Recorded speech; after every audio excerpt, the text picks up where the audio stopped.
Jesse James was born on September 5, 1847, in Clay County, Missouri, into a family steeped in the tumultuous history of the American frontier. The James family had a Confederate allegiance during the Civil War, which profoundly influenced young Jesse's formative years. As a child, he experienced the harsh realities of war, witnessing the violence and chaos that surrounded him and shaping his worldview. These experiences instilled in him a sense of loyalty towards his family and resentment towards authority figures, particularly the Union soldiers who occupied southern territories.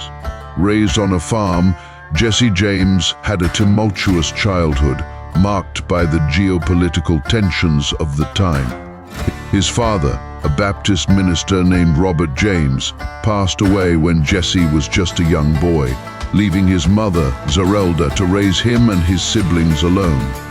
The family struggled financially, and the lack of stability contributed to the growing unrest within Jesse.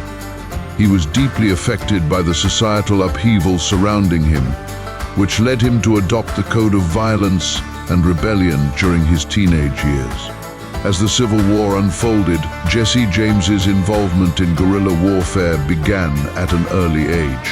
He joined a Confederate guerrilla group led by William Quantrill, participating in raids and skirmishes against Union forces. These experiences were formative for Jesse and contributed to his disillusionment with the government and law enforcement. The brutal tactics he learned during the war would later influence his criminal exploits, leading him down a dark path. After the war, the socio-economic landscape of the United States was shifting rapidly, and the James brothers capitalized on the chaos that ensued.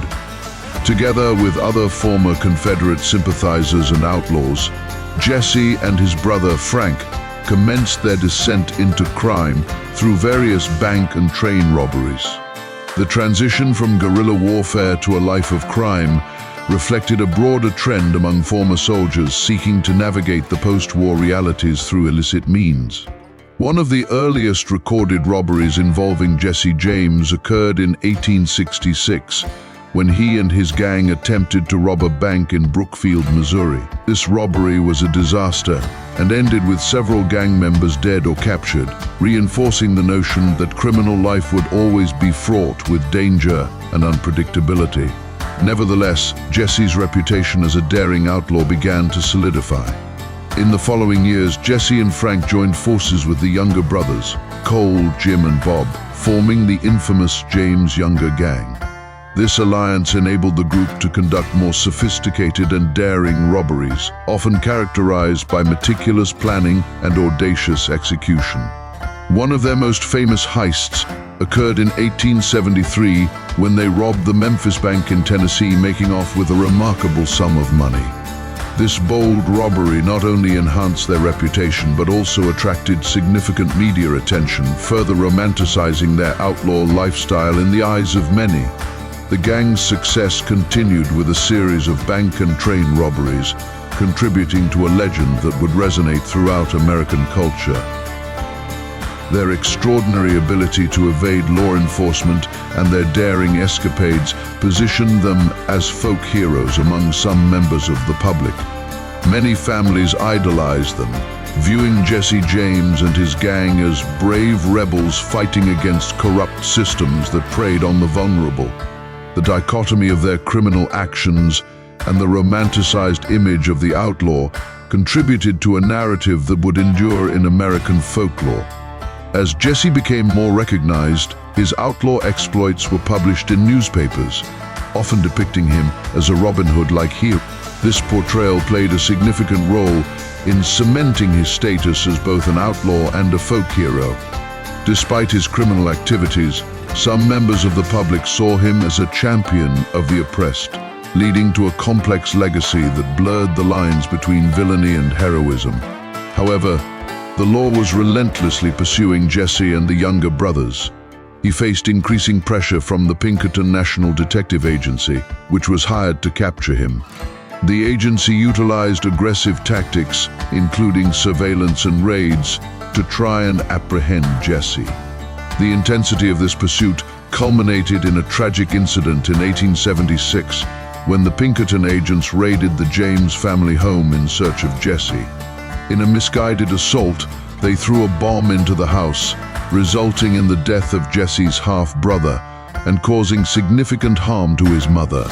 This tragic event reinforced Jesse's rage against law enforcement and fueled his commitment to continue living outside the law. This portrayal played a significant role. In the years following the raid, Jesse's life became increasingly fraught with danger and instability. The pressure from law enforcement intensified, leading to a series of violent confrontations with both the Pinkertons and rival outlaw gangs. The public's fascination with his exploits only seemed to grow, and his life became a web of intrigue, betrayal, and violence. Despite the growing notoriety that surrounded him, Jesse James longed for some semblance of a normal life. He married Zerelda Mims, a childhood friend, in 1874, and they had several children. However, the quiet domestic life he sought was elusive. Though he attempted to distance himself from his notorious past, the allure of crime remained strong, and he found it difficult to escape the legacy he had built. As the years passed, Jesse became increasingly aware of the dangers surrounding him.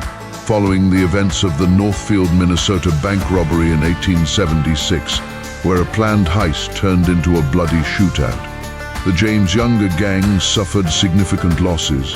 The violent conflict left several gang members dead and wounded, and many were captured.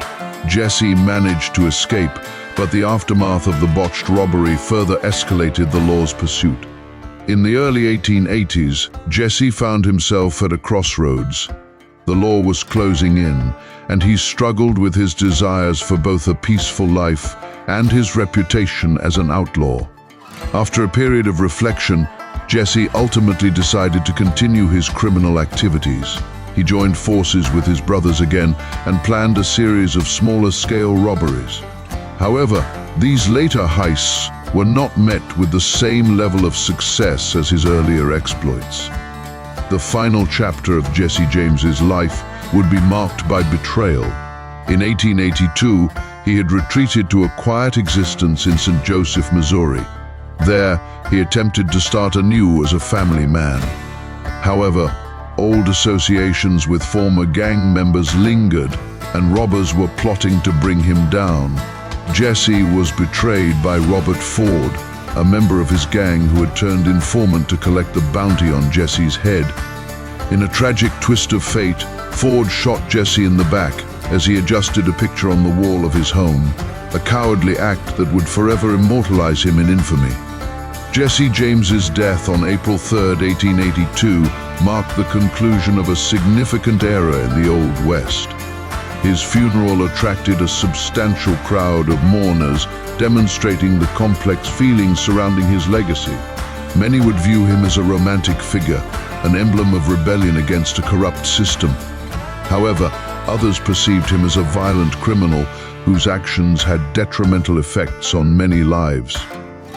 Jesse's life was characterized by violence and defiance. His legacy has become woven into the fabric of American culture and folklore. Overall, Jesse James remains an iconic figure whose life exemplifies the enduring fascination with the outlaw and the intricate web of narratives that define the legacy of the American West. Thank you for watching. Please like and subscribe for more Killer Cliff Notes, and we'll see you in the next one.